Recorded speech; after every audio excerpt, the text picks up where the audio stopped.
Assalamualaikum warahmatullahi wabarakatuh.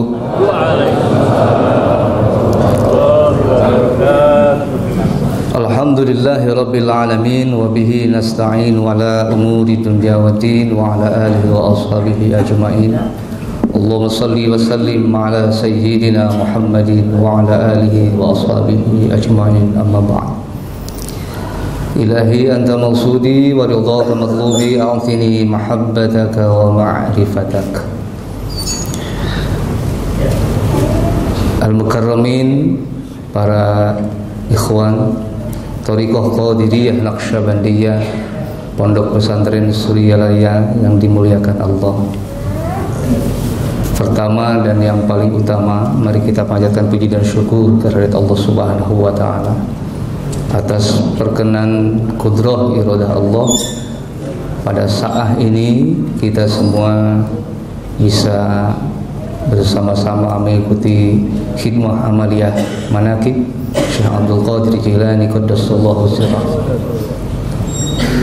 Ini merupakan salah satu kewajiban kita sebagai pengamal Thariqah Qadiriyah Naqsyabandiyah Pondok Pesantren Suryalaya di dalam rangka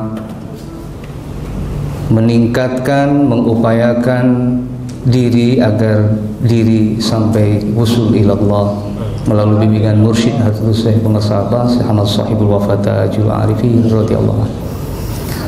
Salawat dan salam semoga tetap terlimpah kepada baginda Rasulullah Muhammad sallallahu alaihi wasallam, kepada para keluarga, para sahabat, tabi'in, aulia Allah, yang pada akhirnya mudah-mudahan salawat dan salam Allah limpahkan untuk kita semua, amin.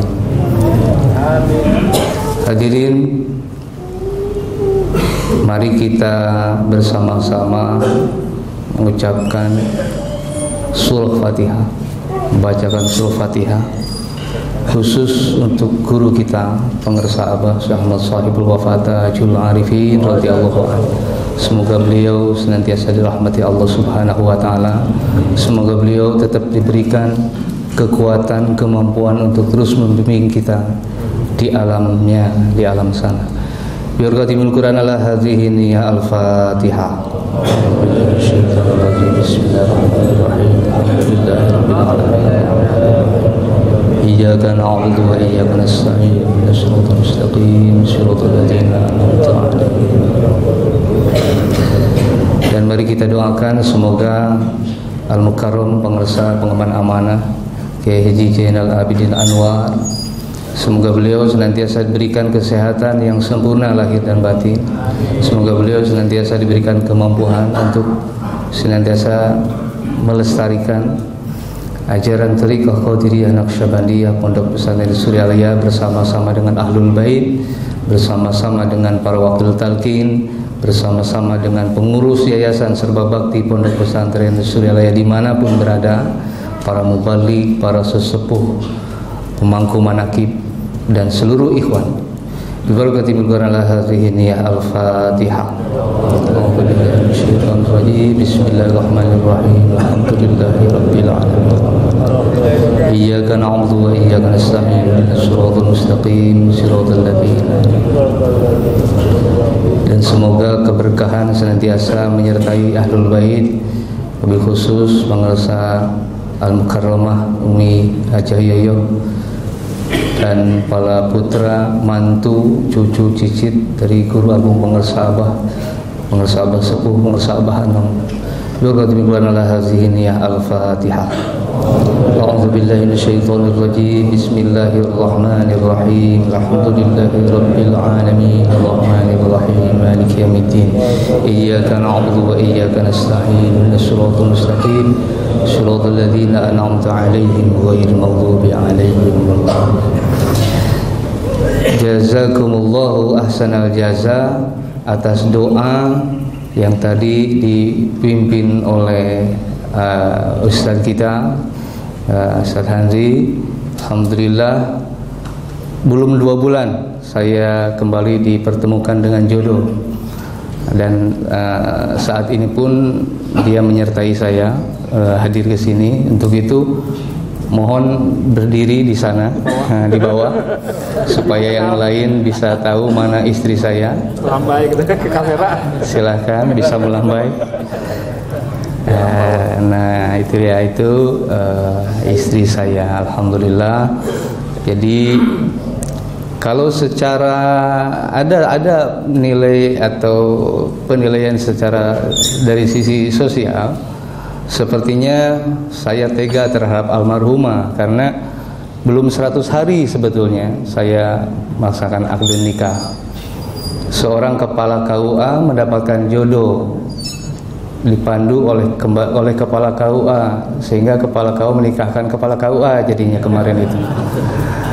Jadi sampai-sampai ya sudah, tidak usah banyak cerita, ini langsung aja ijab kabul kan gitu. Nah jadi jodoh saya yang sekarang ini orang Sukabumi, jadi dekat lah. Kalau yang almarhumah ini orang Banten, jadi Tosti Kulon ngidul gitu. Mohon doa dari semua, alhamdulillah. Hadirin rahimakumullah, pada kesempatan yang berbahagia ini saya ingin menyampaikan hal yang penting. Sebetulnya tidak ada yang tidak penting, semua penting. Tapi ini berkenaan dengan manqobah tadi, berkenaan dengan manqobah 15. Manqobah itu mengandung muatan karomah. Ketika berbicara karomah, maka hanya sedikit saja dari sisi akal fikir kita yang bisa masuk ke wilayah itu. Jadi jangan dominan akal fikir kita memahami manqobah, karena itu karomah. Boleh kita masuk pemahaman akal fikir kita memaknai manqobah, tetapi itu jangan dijadikan tolak ukur yang utama. Karena karomah itu bisa apa yang kita pahami jadi berbeda. Jadi jangan dipersempit karomah itu dengan apa yang dipahami, apa yang terbaca, apa yang terdengar, seperti itu. Saya tidak akan masuk terlalu dalam di dalam manqobah, tapi ada pesan di situ bahwa pentingnya keyakinan kita terhadap guru. Itu inti pesannya. Guru siapapun di dalam mengajarkan ilmu apapun itu guru kita, dan kita harus yakin terhadap guru kita. Nah itu pesannya seperti itu. Kita belajar ngaji Quran, punya guru, guru kita diajari gurunya terus saja. Nah itulah guru-guru kita. Dan guru tidak ada istilah mantan guru. Sampai kalau di kampung itu seorang guru kemudian berhenti, pensiun, tetap saja dipanggil Pak Guru, abadi guru itu. Padahal sudah pensiun dari gurunya, tetap menempel landihan guru, Pak Guru, Pak Guru. Begitu mulia seorang guru, karena melalui guru-guru kita lah kita diajari ilmu. Sekalipun ilmu yang kita dapat belum mampu kita amalkan.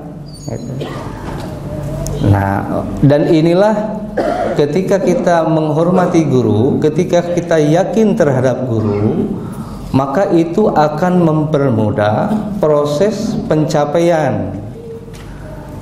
Dalam hal ini kita akan kembali ke hadrat Allah. Proses pencapaian yang dimaksud berkenaan dengan dunia, maka kita akan diberi bekal agar dunia ini menjadi berkah.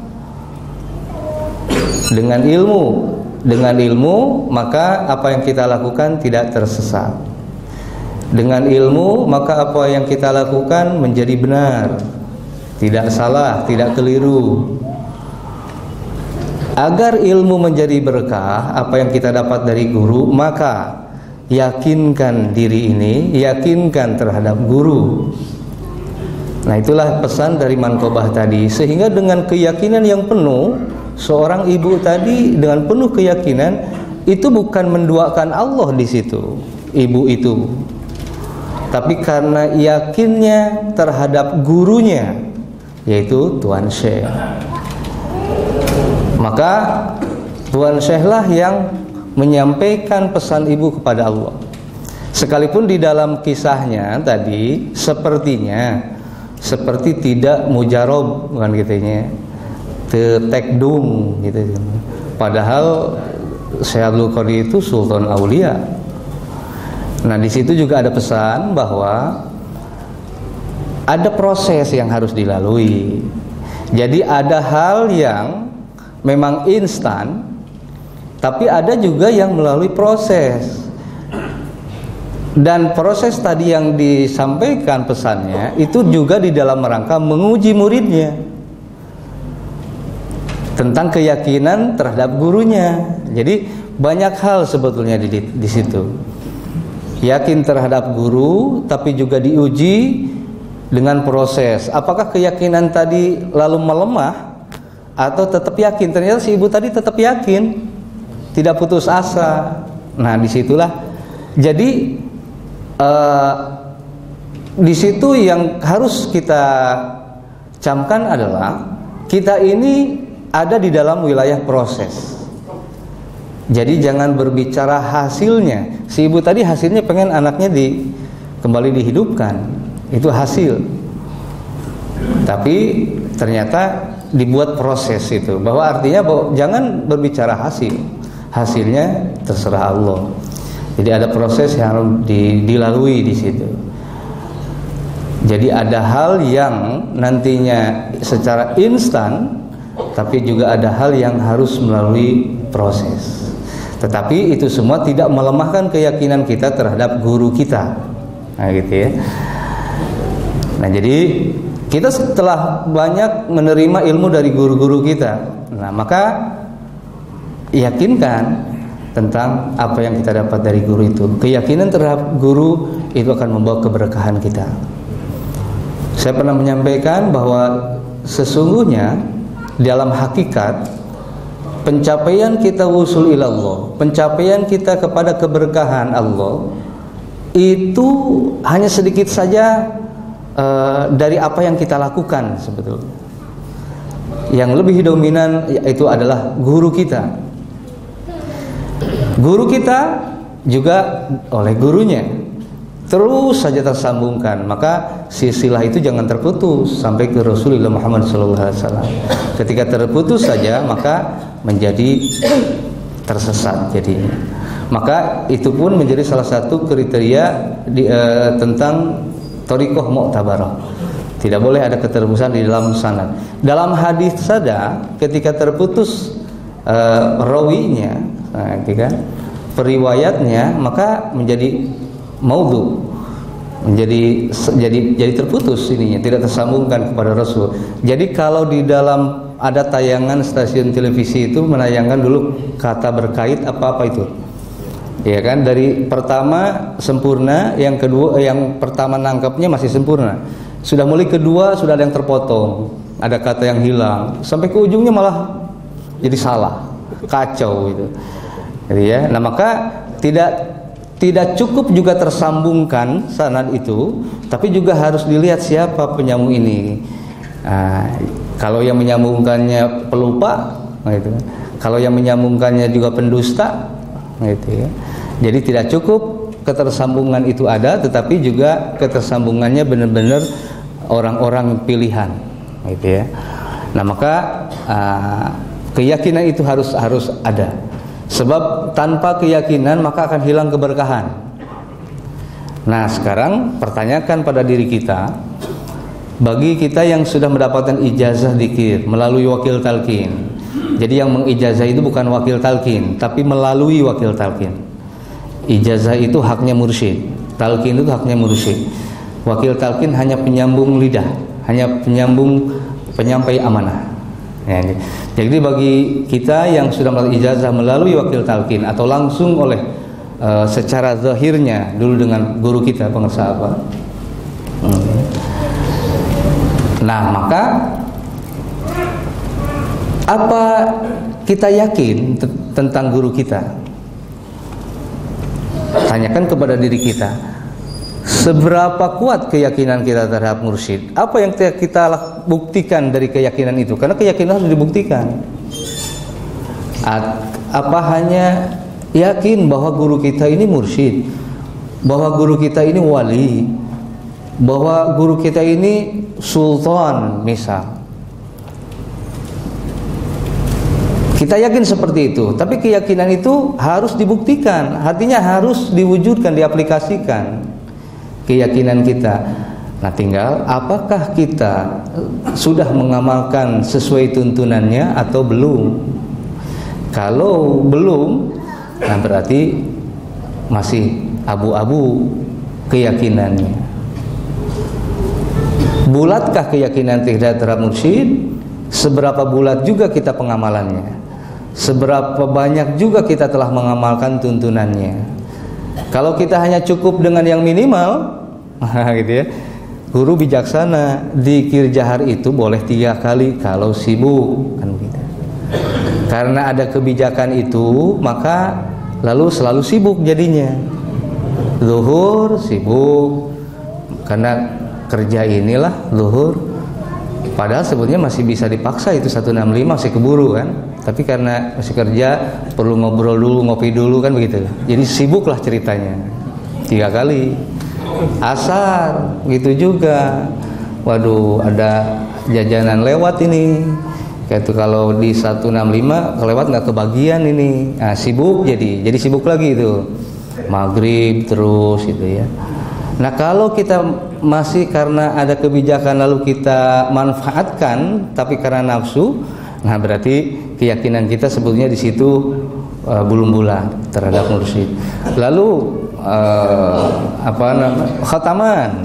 Guru juga bijak karena guru tidak ingin memberatkan muridnya. Khataman seminggu sekali, seminggu 2 kali gitu. Sudah gitu seminggu sekali, yang 100 boleh 3 kali. Wah, enak betul ya.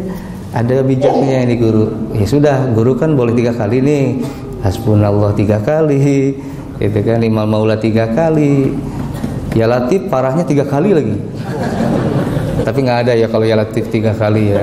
Mau ya Latif selesai. Sesibuk-sibuk awal masa ya Latifnya 3 kali kan? Enggak lah ya. Tapi itu menunjukkan bahwa kita ini sebetulnya masih belum yakin ini, ya. Karena pengamalannya masih seperti itu. Nah, lalu apa yang membuat kita kurang yakin? Apa yang sudah menjadikan kita bulat keyakinan terhadap mursyid? Jadi ada 2 hal. Apa yang telah membuat kita bulat keyakinan terhadap mursyid? Lalu apa yang belum, gitu kan, membuat keyakinan bulat? Nah, gitu ya.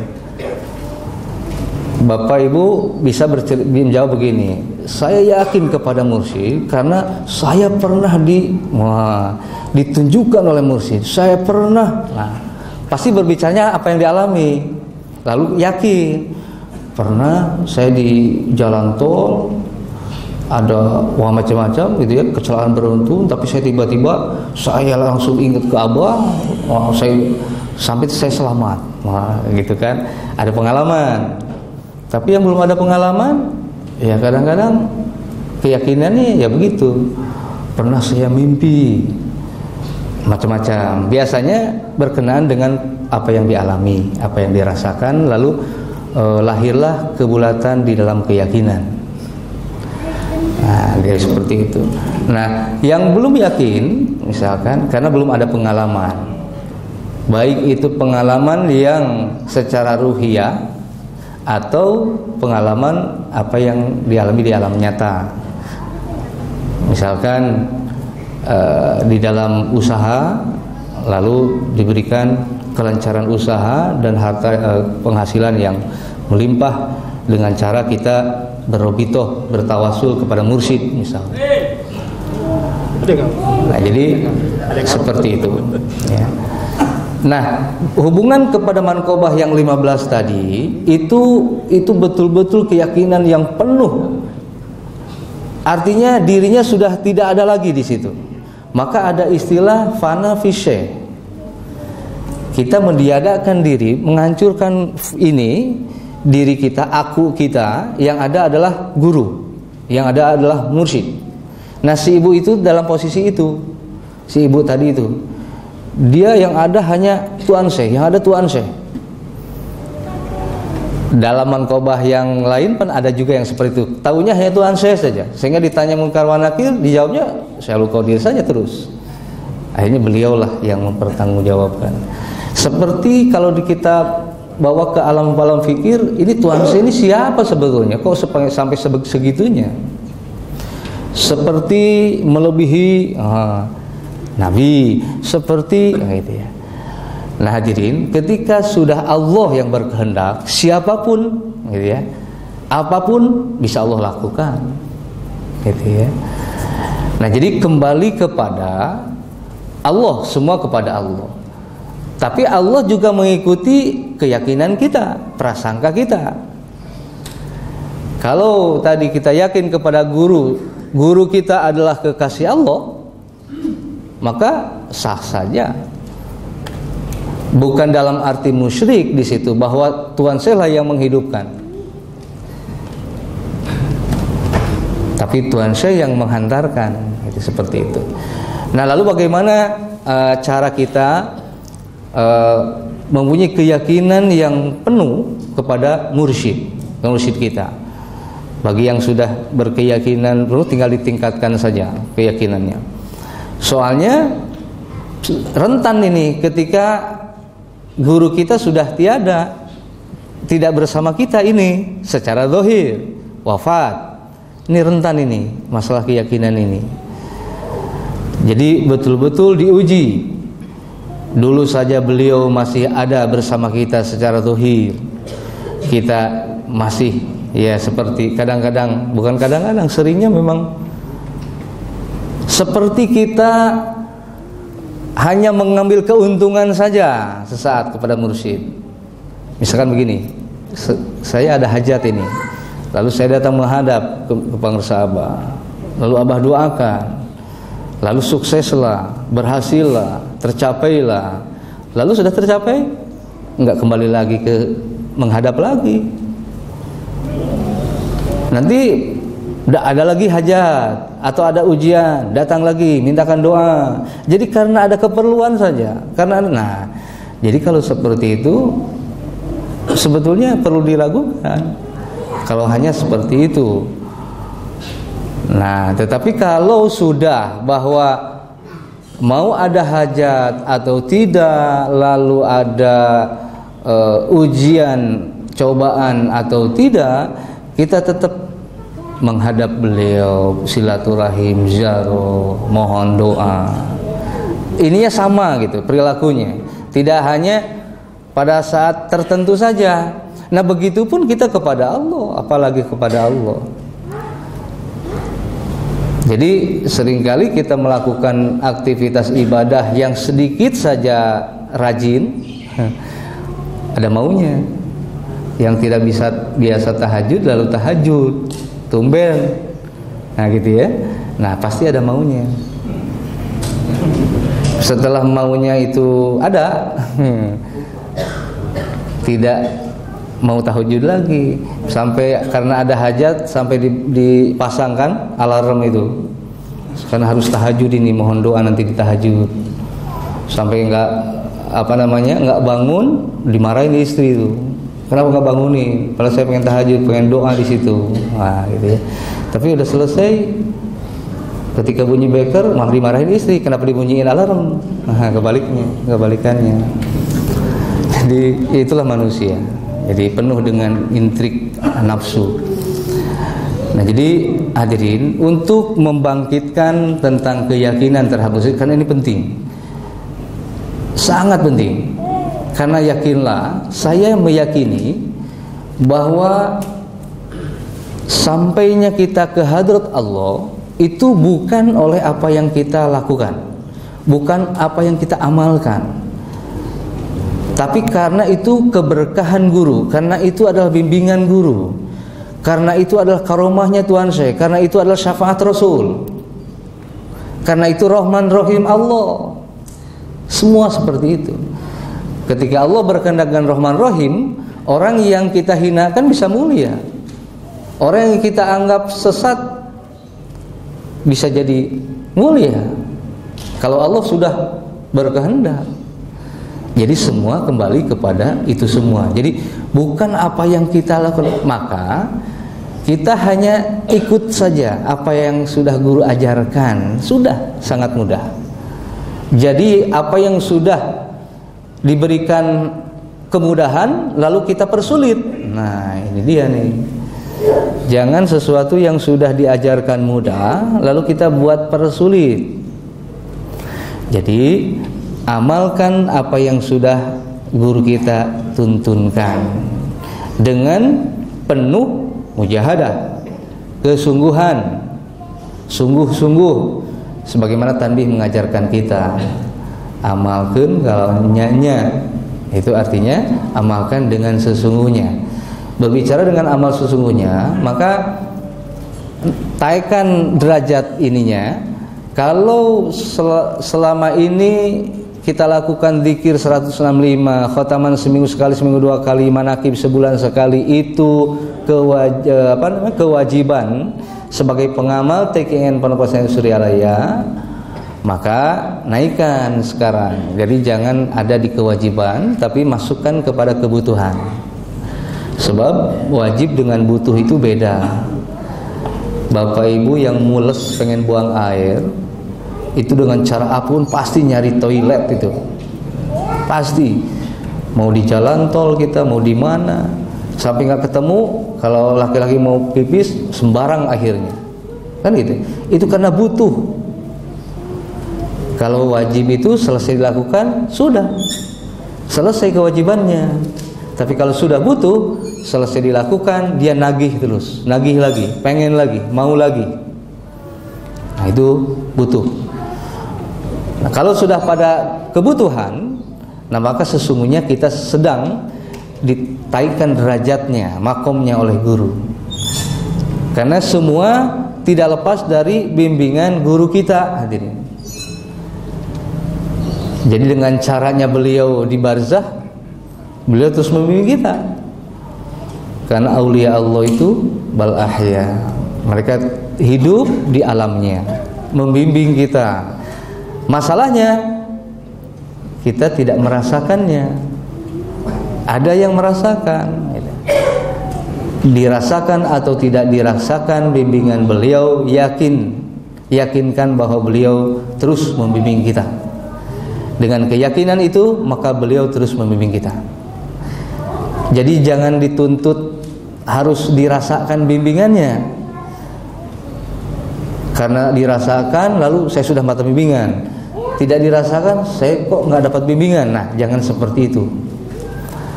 Jadi di dalam hal apapun kita harus mengambil yakin yang positifnya. Karena ketika kita mengambil yakin yang negatif, maka menjadi negatif.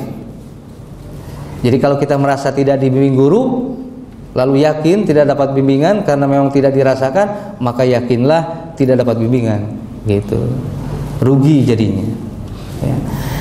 Nah, jadi yakinkan bahwa guru senantiasa membimbing kita. Ciri, nah inilah ciri dari bimbingan guru itu, ketika lupa zikirnya diingatkan lagi. Itu ciri kita sudah mendapat bimbingan guru. Karena kalau tidak bimbingan guru ya lupa terus. Kita kan gak lupa terus, ada ingatnya lagi, muncul lagi khafinya. Itu salah satu ciri bahwa sesungguhnya kita sedang dibimbing guru, ya. Nah, lalu ada ikhwan yang hanya cukup misalkan dengan apa yang ada di Uqudul Juman. Ada yang dengan buku ibadah dan buku-buku yang lain yang sudah dicetak. Cukup itu saja, tidak perlu yang lain, dan yakin hanya itu saja. Ada juga ikhwan yang belum cukup dengan adanya Uqudul Juman, kemudian buku ibadah, tuntunan riyadhahnya dan yang lainnya. Belum cukup, ini harus dibantu lagi dengan yang lain, yaitu riyadhah. Karena kita tahu riyadhah itu ada. Nah, ya. Sehingga kita juga menginginkan riyadhah itu. Jadi bagi yang bukan tidak cukup, tapi sebetulnya ingin berusaha meningkatkan pengamalan gitu ya. So kalau belum cukup jadi negatif gitu ya. Tapi ingin meningkatkan, maka diperlukan riyadoh. Nah, di dalam ijma para wakil talqin diperbolehkan memberikan riyadoh manakala ikhwan meminta dengan catatan mempertimbangkan kemampuannya. Dalam arti banyak faktor di situ yang harus dilihat. Nah, jadi hasil ijma seperti itu. Nah, saya juga ingin menyampaikan bahwa riyadoh ini lebih pada kepemimpinan guru kita, pengersa Abah di awal-awal. Riyadoh masih bersifat instruksi. Jadi instruksi itu puasa, perintah puasa sekian, Zaro Cirebon 40 Jumat misalkan, manakib 40 manakib, jangan putus, macam-macam. Nah, tapi lalu kemudian di dalam perjalanan lagi-lagi guru bijak tidak ingin memberatkan muridnya, sehingga tidak lagi bersifat instruksi, hanya bersifat ketika diminta diberi gitu.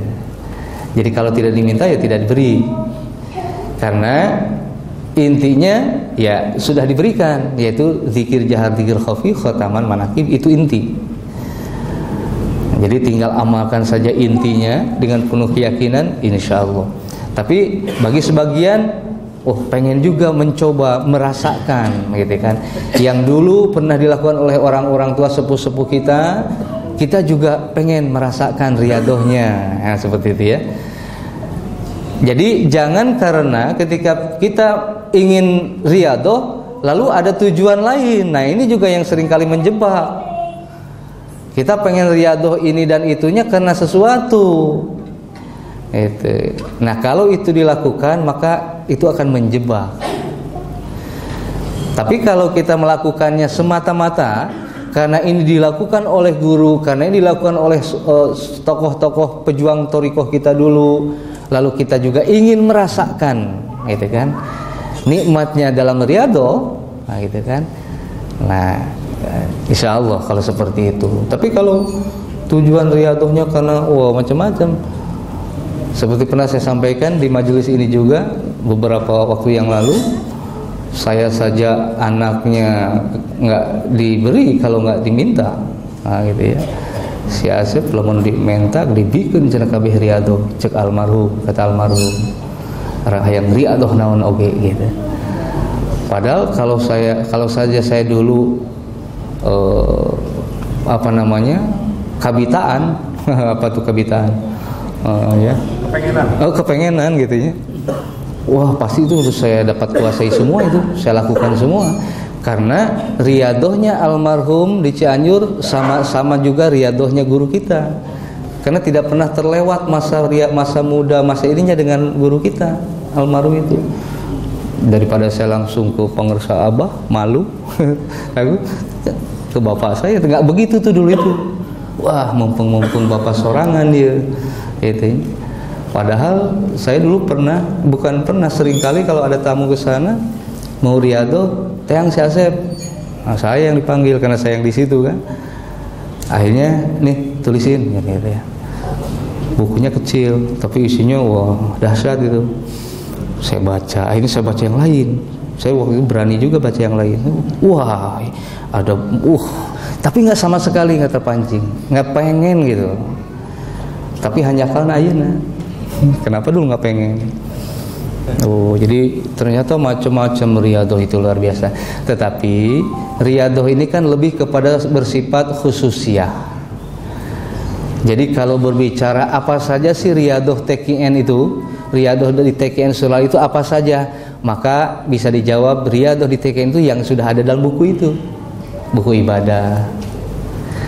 Bagaimana yang lainnya? Khususiyah. Jadi jangan disebutkan itu riyadoh TKN-nya kalau yang khususiyah.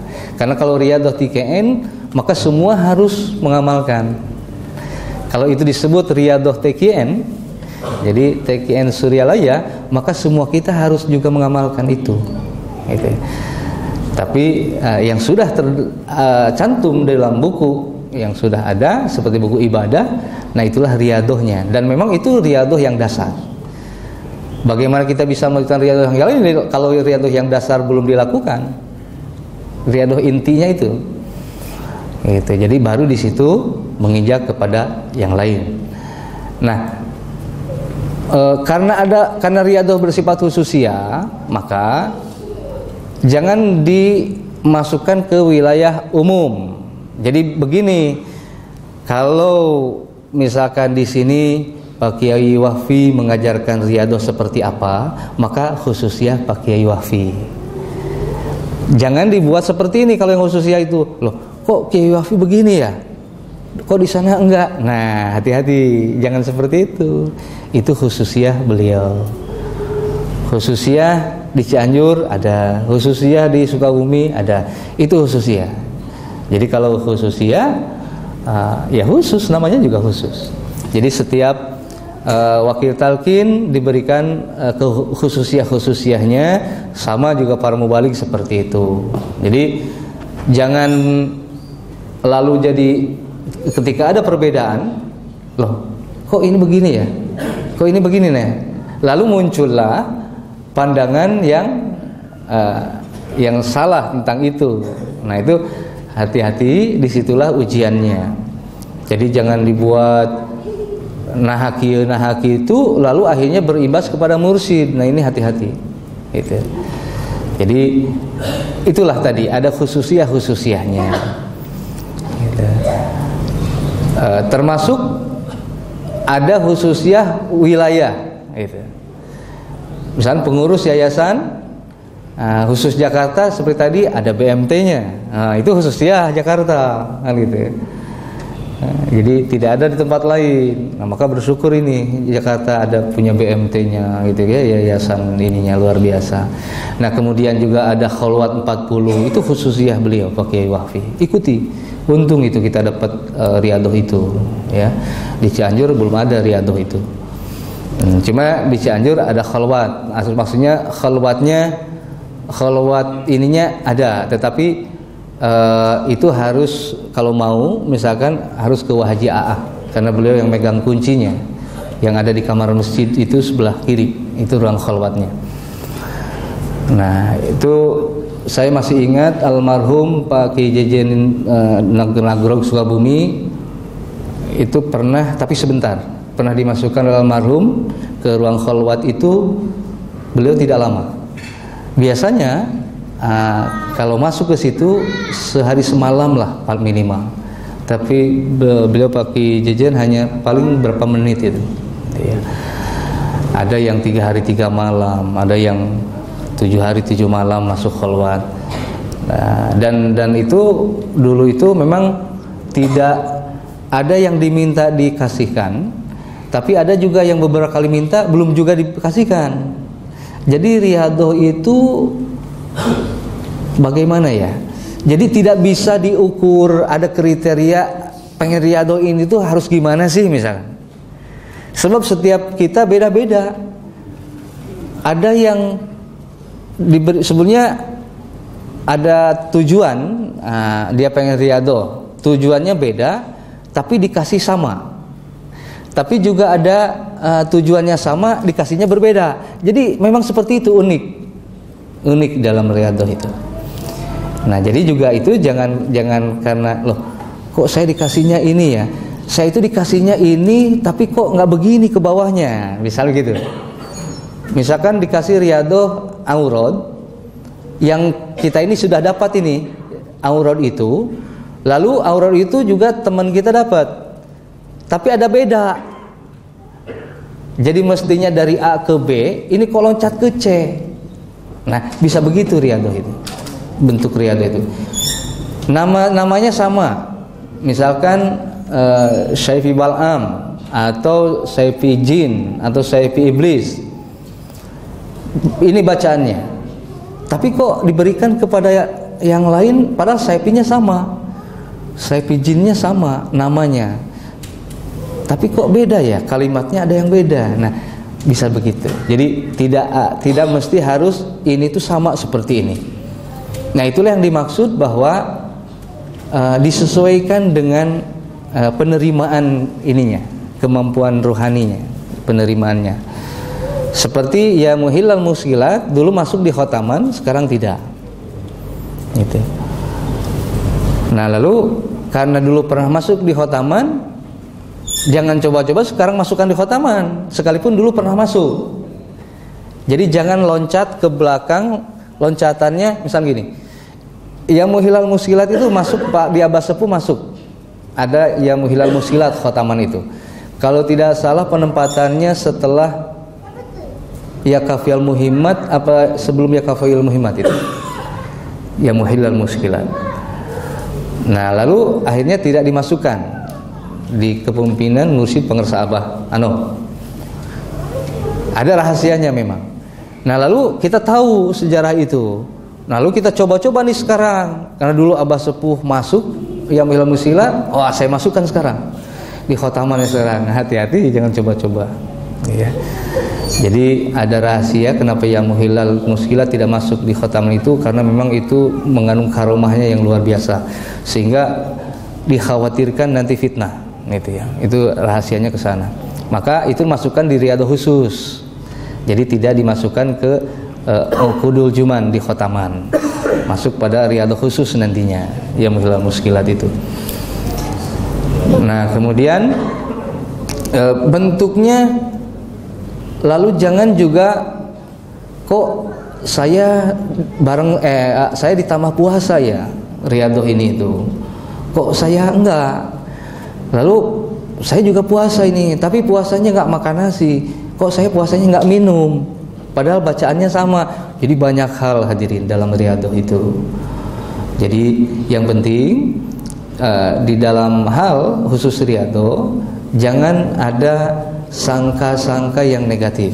Nggak boleh, tidak boleh. Karena itu nanti yang akan juga menghambat. Sementara kita akan digiring, dinaikkan derajat makomnya, lalu akan disampaikan, terhambat di situ, rugi jadinya.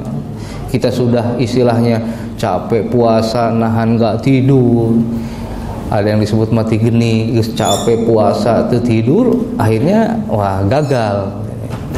Nah, lalu di dalam riyadhah juga jangan begini, wah saya batal ini, gitu. Lalu wah saya tamat ini. Hati-hati, ada ujian di situ sebetulnya. Artinya jangan ada pengakuan. Bisa jadi kita gagal, tidak tamat, tapi sebetulnya kita ditamatkan. Akhirnya guru sebetulnya yang bertanggung jawab. Maka yang penting adalah upaya saja terus. Kalau kita ini batal, ulang lagi. Yang penting tidak putus asa. Nah, itulah yang saya maksud bahwa kita yang terutama adalah proses yang dilakukan, jangan hasil. Dan kalau Bapak Ibu nanya apa yang pernah saya lakukan riyadhah, saya jarang melakukan riyadhah yang bersifat khusus. Karena saya ini orangnya malas, orangnya nggak mau yang repot-repot, nggak mau puasa, nggak tidur, pengennya instan gitu ya. Itulah kenapa mungkin saya tidak terpancing keinginannya kabita tea tadi apa yang ada di dalam buku itu, karena di situ wah puasanya begini sekian lama, tapa nggak tidur, wah macam-macam, wah berat ini. Tapi sekarang jadi nyesel gitu ya. Apalagi kalau cerita yang itu pernah diceritakan juga di sini, saya ingat itu, yang ini sekalipun anak yang minta, yang satu ini nggak bakal dikasih tetap. Wah, penasaran kan? Itu ternyata itu tadi yang kalau kita dengar ada kiai misalkan, mungkin sekarang juga masih diberikan ada yang masih banyak lah kiai-kiai yang diberikan kelebihan oleh Allah seperti itu. Kita dengar ada kiai misalnya kalau Jumatan di Mekah, setiap Jumatan di Madinah gitu ya. Itu dengan riyadhah yang itu bisa gitu ya. Nah itu yang nggak bisa dikasih kalau diminta itu yang itu. Saya bisa bayangkan kalau itu dapat itu. Gagah. Nah itulah maka kenapa jadi khusus, karena menjaga fitnahnya. Kalau diinstruksi sifatnya begini, diinstruksi nih ada 40 orang, disari 40 orang untuk riyadhah, amalkan ini. Instruksi nih sifatnya, mau nggak mau kan namanya instruksi harus diamalkan. Nah nanti bisa jadi dari 40 itu ada beberapa yang nantinya khawariknya muncul. Khawariknya muncul itu ya bisa macam-macam, sehingga kalau orang lihat fitnah jadinya. Nah maka udah lebih kepada khususiyah perorangan yang minta ini. Jadi sehingga bukan jadi munculnya khawarik itu nanti tidak kentara gitu. Beda kalau bareng-bareng berapa orang diinstruksikan gitu. Ya, nanti munculnya bisa bareng-bareng misalnya. Ketika bareng-bareng jadi fitnah kan bagi yang tidak tahu, bagi yang lihat gitu. Nah itulah yang dijaga oleh guru tentang fitnah yang akan munculnya. Nah tapi memang saat ini seperti hal-hal yang khawarik itu mesti memang dimunculkan gitu. Jadi kahoyong sama pengennya gitu. Sebab melihat situasi sekarang kan, waduh, tantangannya luar biasa ini umat Islam. Jadi mesti gagah lagi nih umat Islam gitu ya. Maka sekarang di mana-mana diberikan lagi itu ilmu-ilmu kanuragan nih. Jadi sebetulnya di dalam pengajaran thariqah itu bukan tidak ada ilmu kanuragan, tapi kalau itu disampaikan orang nantinya ngejarnya kanuragannya, bukan sampai ke hadrat Allahnya. Itu jadi rugi hanya sampai di situ. Tapi luar biasa guru kita langsung dihantarkan wusul ilallah, tidak lagi berbicara di wilayah itu mah hanya kembang-kembang nawe gitu. Tapi dah, pika bitaeun kembang nanti. Pengen kembang. Jadi pengennya kita tetap sampai kembangnya dapat gitu. Iya. Tapi memang bisa diinikan, tapi harus benar-benar yang ulah jangan karena itulah. Tapi kan susah juga ya. Susah juga. Harusnya yang benar-benar ini. Nah gitu. Jadi dikasih saja. Ada ayat tim iyalah sansuar orang sok mempelajari iyeuna lah, munculkeun iyeuna kekuatan Islam, kekuatan thariqah di mana. Tetapi yang harus amanah.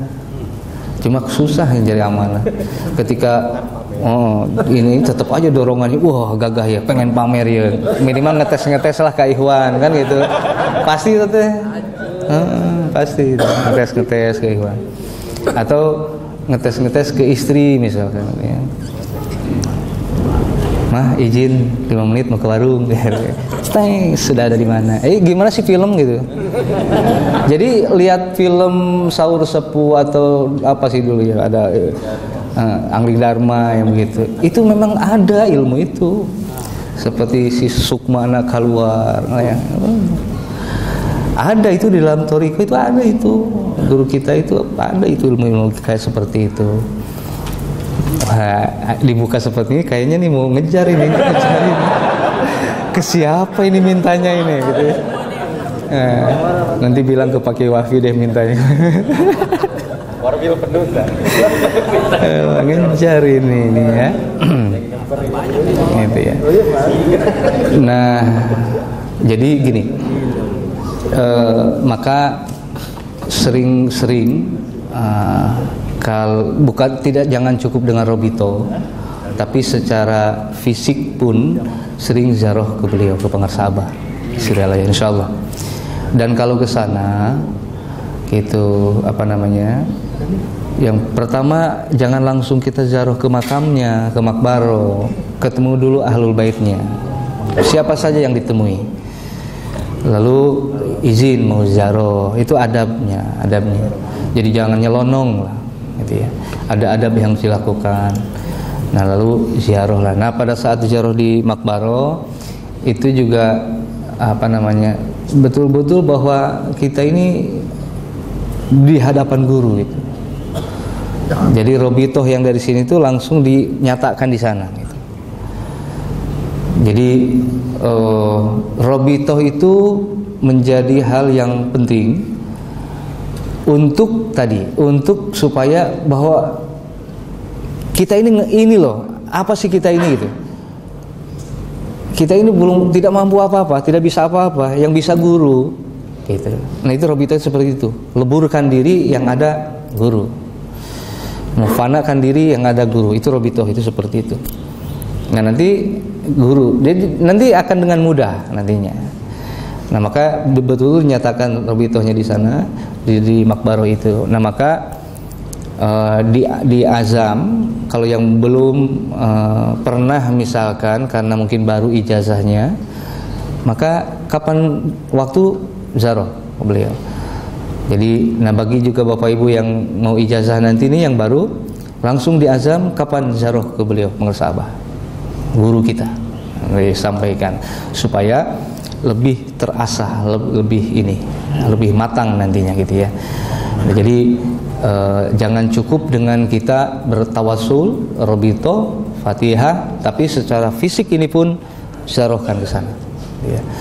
Nanti bisa dikoordinir lah, mau sendiri. Sekarang musimnya touring tuh, wah, janjian pakai motor, hujan-hujanan, wah, ripuh tenaga sekolah tuh hujanan. Gitu ya. Jadi seperti itu. Lalu setelah kita ziarah ke sana, maka harus diyakinkan tentang guru ini. Dan salah satu juga untuk membangun keyakinan terhadap mursyid ini, kita harus tahu sejarah perjuangan beliau. Baik itu dari buku yang sudah ada atau dari cerita tokoh-tokoh kita, sepuh-sepuh kita yang masih ada, seperti di sini ada Wak Masum, yang lainnya di sini di Jakarta. Gali ceritanya, tentang beliau, supaya menambah keyakinan kita terhadap musik. Karena kan kita masih perlu, kalau kita kan masih awam, masih perlu dengan dongeng-dongeng yang hebat-hebat. Ketika guru kita hebat, wah bener hebat, gitu. Yakin saya yakin. Nah, itu ya. Gitu. Jadi jangan juga cerita yang ini ya, jadi cerita yang benar-benar menambah motivasi untuk ke arah keyakinan kita terhadap mursyid. Makanya jangan melupakan sejarah. Saya pernah juga menyampaikan itu supaya kita tahu bahwa luar biasa perjuangan orang tua kita, sepuh-sepuh kita, supaya ada nilai giroh untuk terus semangat di dalam mengupayakan. Nah itu ya, jadi keyakinan menjadi kunci. Nah lalu ada mungkin nih di antara Bapak Ibu yang ketika mendengar manqobah tadi, lalu wah sebegitu ininya ya kalau kita yakin. Wah saya mau yakin, tapi saya mau minta nanti. Oh mintanya aneh-aneh kayak tadi. Jangan minta menghidupkan, repot kalau menghidupkan seperti itu. Mintanya yang lain saja. Tapi insya Allah dengan yakin tuh. Timbul pertanyaan, yakinnya si ibu tadi terhadap Tuhan saya yakin model gimana ya? Nah gitu ya. Yakinnya seperti apa terhadap Tuhan saya? Nah gitu ya. Nah di situ kan yang jadi implisitnya, yakinnya seperti apa sebegitunya, gitu ya. Yakin bahwa Tuhan saya ini adalah kekasihnya Allah.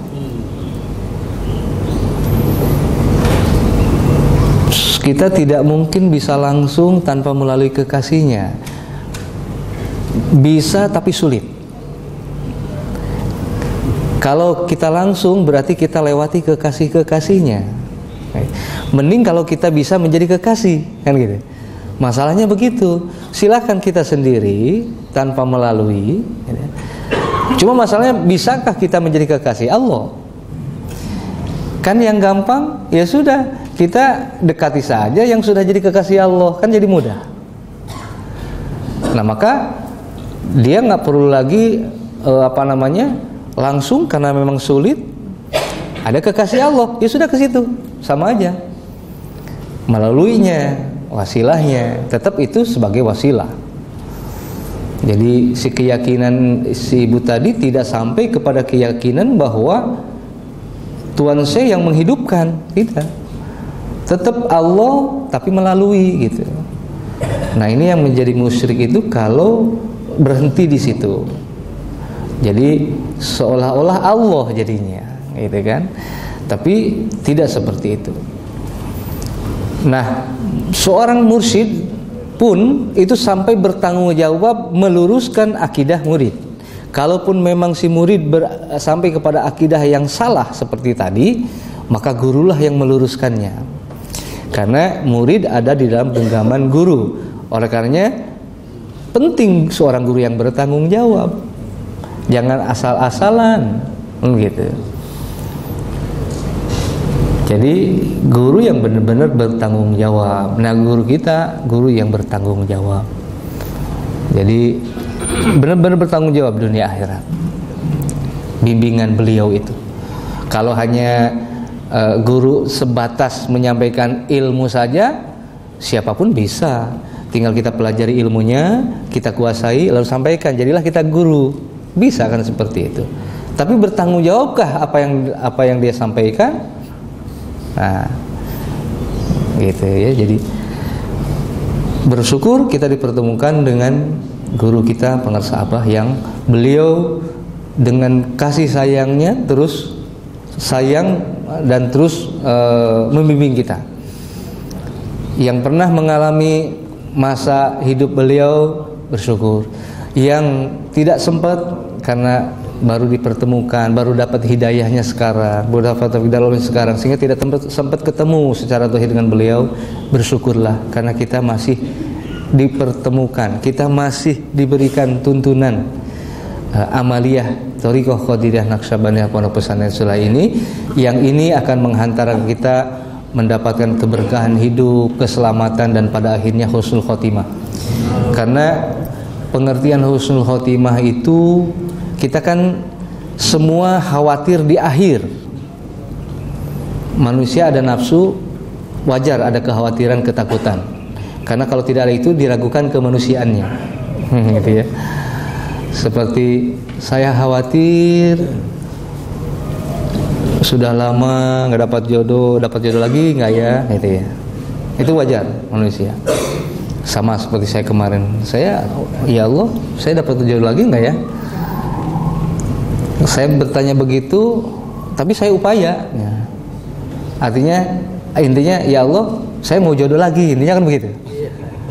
Karena upaya. Gitu. Nah, jadi seperti itu. Hadirin rahimakumullah. Waktu zuhur jam 12:05 ya, kurang lebih ya, lewat 5. Ijazah itu tergantung. Jadi bisa sebentar, bisa lama. Jadi situasional ijazah itu, dan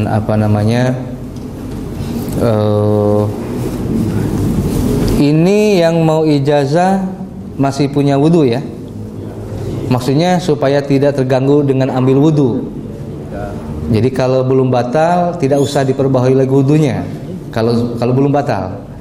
Tapi kalau sudah batal, dari sekarang sebelum ditutup materi ini silahkan sambil wudu. Jadi nanti selesai langsung gitu ijazahnya. Biar nanti waktu zuhur pas gitu tepatnya. Jadi kalau ragu, ini ada di dalam fikih istisab. Kalau ragunya begini, batal tidak ya wudunya, maka ambil tidak batal. Tapi kalau ragunya sudah wudu apa belum, ambil belum, gitu ya. Jadi itu istisab. Kalau batal enggak ya? Batal berarti tadinya punya wudu, ya berarti enggak batal. Tapi kalau yakin, tidak ragu, ya yakinnya di mana? Batal wudu. Kalau nggak batal, nggak sah. Kecuali kalau ingin memperbaharui wudu, silakan dari sekarang, silakan. Nah, hadirin rahimakumullah, wakil talqin tinggal 45 kalau tidak salah. Terakhir wafat yang mana? Aceh, bukan Aceh, Medan. Ya, terakhir Medan yang wafat. Jadi sekarang tinggal 45. Mohon doa dari semua, mudah-mudahan yang tinggal 45 ini senantiasa diberikan kesehatan, diberikan usia ibadah, di dalam arti terus berupaya di dalam menyampaikan risalah ajaran Thariqah Qadiriyah Naqsyabandiyah di dalam rangka mengijazah, mentalkin. Karena di dalam mengijazah talqin ini, wakil talqin tidak boleh atau tidak bisa mengangkat lagi wakil. Itu aturannya. Jadi kalau saja diberi kewenangan untuk mengangkat lagi wakil, misalkan gitu ya, oh itu sudah dari kemarin-kemarin tuh bisa banyak itu. Saya jadi enak lagi gitu, nggak perlu ini, sudahlah jadi wakil lagi kan, diangkat lagi banyak. Tapi karena seperti itu, maka mudah-mudahan nih yang 45 ini tetap bisa menjaga amanah mursyid ini gitu. Nah, kalau misalkan ada hal-hal yang memang kita dengar lalu kita ini, ya kita kembalikan semua kepada guru kita kembalikan semua kepada Allah saja. Jadi yang penting perkuat saja amaliyah kita. Hal-hal yang begitu biarlah nanti urusan di sana ya. Kalau ada hal-hal yang memang ini, jangan juga kita ikut apa namanya ya. Nggak usah lah, nanti mending kalau kita benar gitu. Kalau jadi salah kan repot juga gitu. Jadi sudah kita serahkan kepada mereka lah. Nah, jadi pengemban amanah dari 3 tinggal 1. Itu pun beliau usianya sudah ini, kondisinya juga kita doakan mudah-mudahan beliau tetap. Nah, lalu di antara wakil talqin juga yang usianya sudah lanjut juga sudah beberapa gitu. Kondisi fisiknya sudah tidak memungkinkan. Jadi kitalah yang datang ke mereka gitu kan, mintakan ijazah kepada mereka. Jadi jangan dipaksakan mereka yang datang, kasihan. Ya. Jadi kita saja yang mendatangi beliau. Dan memang seharusnya begitu. Memang, tapi kan karena saking banyak yang minta talqin dan kemudian ada yayasan yang mengatur, mengkoordinir kan begitu ya. Jadi dipermudah akhirnya. Jadi wakil talqin dihadirkan, tapi dihadirkannya bukan untuk mentalqin, karena tidak boleh loh. Ini adab nih. Adab tidak boleh sengaja mengundang wakil talqin untuk mentalqin. Itu ada adab. Sebaliknya, wakil talqin datang jangan sengaja untuk mentalqin. Tidak boleh. Tapi datanglah untuk menghadiri manaqib, datanglah untuk bersilaturahim. Nah, kemudian yang hajat, nah yang punya maksud, undanglah wakil talqin untuk menghadiri syukuran, menghadiri manaqib dan seterusnya. Jadi jangan sengaja mengundang untuk mentalqin, sekalipun maksudnya talqin gitu ya. Sekalipun maksudnya memang tujuan untuk menghadirkan wakil talqin untuk mentalqin gitu. Karena untuk yang ceramah kan banyak para mubalik, sekalipun itu, tetapi undanglah untuk manaqibnya. Itu ya. Jadi ada pengecualian memang, boleh sengaja diundang atau sengaja datang. Saya misalnya sengaja datang untuk mentalqin nih. Itu oleh karena yang bersangkutan kondisinya udzur. Apa sakit, karena memang sepuh, tidak bisa pergi, itu ada pengecualian seperti itu. Dan ini juga mohon ada saling dari para ikhwan, para pemangku manaqib dan pengurus,